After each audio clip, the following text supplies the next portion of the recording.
네, 안녕하십니까. 김선생의 서울 이야기를 진행하는 강사 김효입니다. 이번 시간에는 수운묘, 영우원, 현융원, 육릉에 대해서 알아보도록 하겠습니다.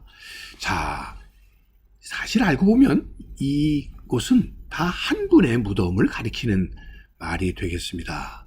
자, 처음에는 묘를 썼다가 그 다음에는 원을 쓰고 그 다음에는 능으로 이렇게 바뀌었다는 것을 보면 이분은 점차 사후에 이렇게 추중이 되어서 그의 묘가 이렇게 격상되었음을 알 수가 있고요. 최종적으로는 왕으로서의 능으로까지 추중되었다라는 걸 알 수가 있습니다. 바로 이분은 사도세자가 되겠습니다. 지금 사진에서 보고 있는 것이 수원에 있는 육릉 사도세자의 능이 되겠습니다. 이분이 장조로 추중이 된 뒤에 모셔졌던 육릉이 되겠습니다. 자, 1762년 윤 5월 21일 날 사도세자가 숨을 거두고 난 뒤에 바로 그의 아버지 영조는 그를 배봉산 자락에 묻도록 하게 됩니다. 그러면서 왕과 왕비의 무덤인 능을 붙인 것이 아니라 수운묘라고 하는 호칭을 사용하게 되는 거죠. 아무래도 이 시기만 하더라도 세자가 아니라 죄를 지어 죽음을 당한 자라 이렇게 일반인의 묘로 격하였다 이렇게 볼 수가 있겠습니다.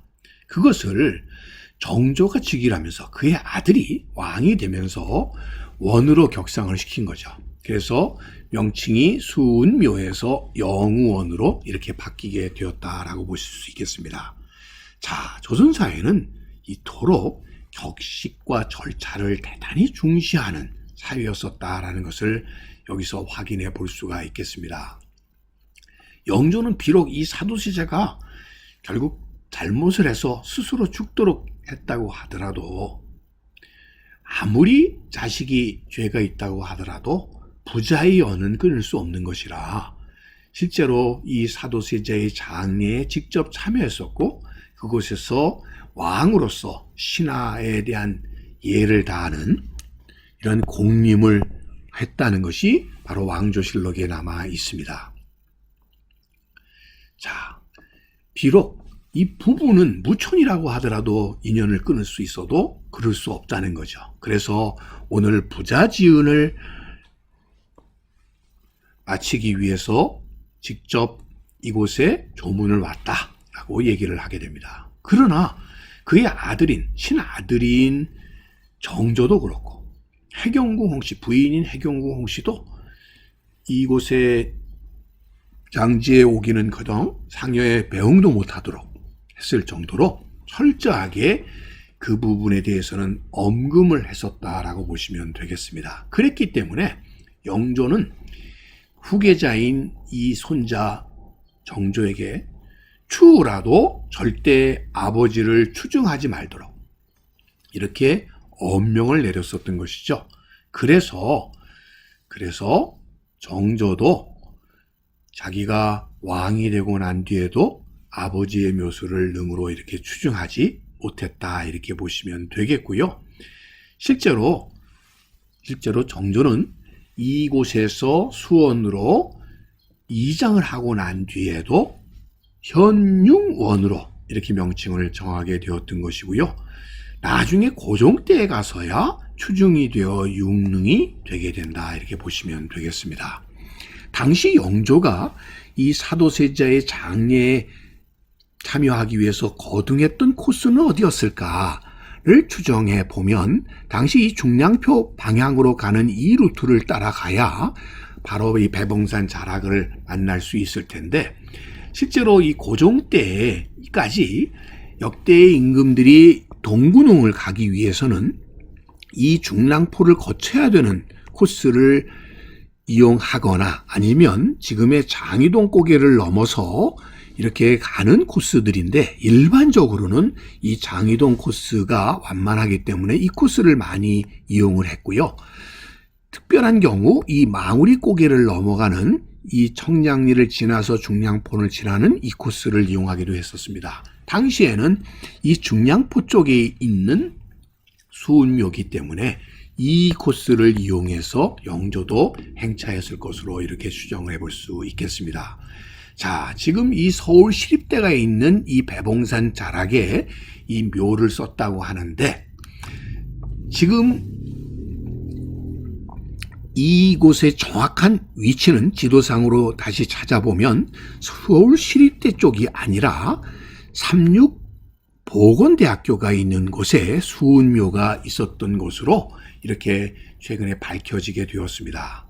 사실 저도 이 서울시립대 쪽에 있는 줄 알고 그 일대에서 이 수운묘의 흔적을 찾아보려고 했었던 적이 있었는데요. 바로 이곳에 수운묘가 있다는 것을 확인할 수 있었던 것은 바로 이 휘경동 뒷산에서 뭐가 나왔느냐면 바로 이러한 지문이 나왔기 때문입니다. 바로 임금님이 직접 지은 사도세자 묘지문이 바로 이곳에서 발굴되었기 때문인데, 이곳에도 영조는 그도 아들을 뒤주에 넣은 이유는 종사를 위한 일이었고 또 이 안에서 세자에게 아무 일도 없기를 바랬다라고 변명을 하는 지석을 이곳에서 발견하게 되었던 것이죠. 자, 그런 의미에서 보면 참 아버지와 아들이라고 하더라도 이 권력은 나눌 수 없다라고 하는, 참 이 권력의 무서움을 여기서도 엿볼 수 있다, 이렇게 볼 수 있겠습니다. 왜냐하면 이 아들을 죽인 이유는 결국 아들은 뭐를? 영모의 혐의가 있다고 봤기 때문에 그런 것이죠. 그런 의미에서 이를 그대로 둘 수 없다라고 생각했던 것이 영조였기 때문이죠. 자, 그래서 결국 1762년 사도세자가 죽임을 당하니 그때 나이가 28살이었고 아버지의 나이는 69세였죠. 비록 69세였다고 하더라도 아들에게 그의 권력을 넘겨주기에는 아직 건강했었던 영조였기 때문에 결국 이러한 조선 왕조에서 전무후무한 이런 화단이 일어나지 않았나 싶습니다. 비록 그렇긴 했지만 세조가 죽은 뒤에 생각하며 슬퍼한다라고 하는 이 사도라고 하는 시호를 내리게 되어서 오늘날 우리가 사도세자 이렇게 부르게 되었다라고 보시면 되겠고요. 묘를 쓰고 난 뒤에 은혜를 내렸다고 하는 점에서 수운묘라고 하는 호칭이, 이것이 이 정조 때에 오게 되면 사도를 장헌으로, 묘의 이름을 영원으로 추존하게 된다, 이렇게 보시면 되겠습니다.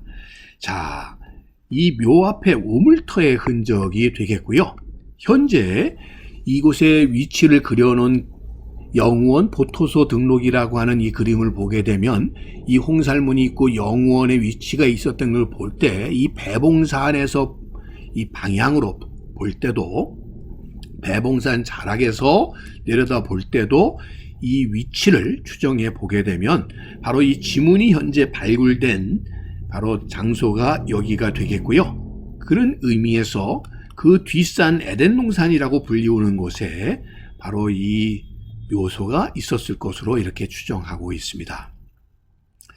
자, 그러다가 이 고종 때에 와서 장종으로 추존이 되었다가 장조로 최종적으로는 바뀌게 되는데, 재밌는 것은 바로 이것은 이 고종이 사도세자의 후손이 됐기 때문이죠. 왜냐하면 은신군의 양자로 그의 할아버지가 입적을 했기 때문에 사도세자의 후손이 되었고, 그래서도 이분을 추종해서 장조로, 그리고 이 현융원을 묘호 자체를 융릉으로 바뀌게 되었다, 이렇게 보시면 되겠습니다. 정말 사도세자는 죽고 난 뒤에도 여러 차례 이렇게 추중되는 과정을 겪어서 결국은 이런 황제의 자리까지 오르게 된다, 이렇게 보시면 되겠습니다. 그래서 서두에 얘기한 것처럼 수운묘, 영우원, 현능원, 융릉 같은 이런 명칭들이 계속적으로 바뀌어 나갈 수 있게 되었다, 이렇게 보시면 되겠습니다.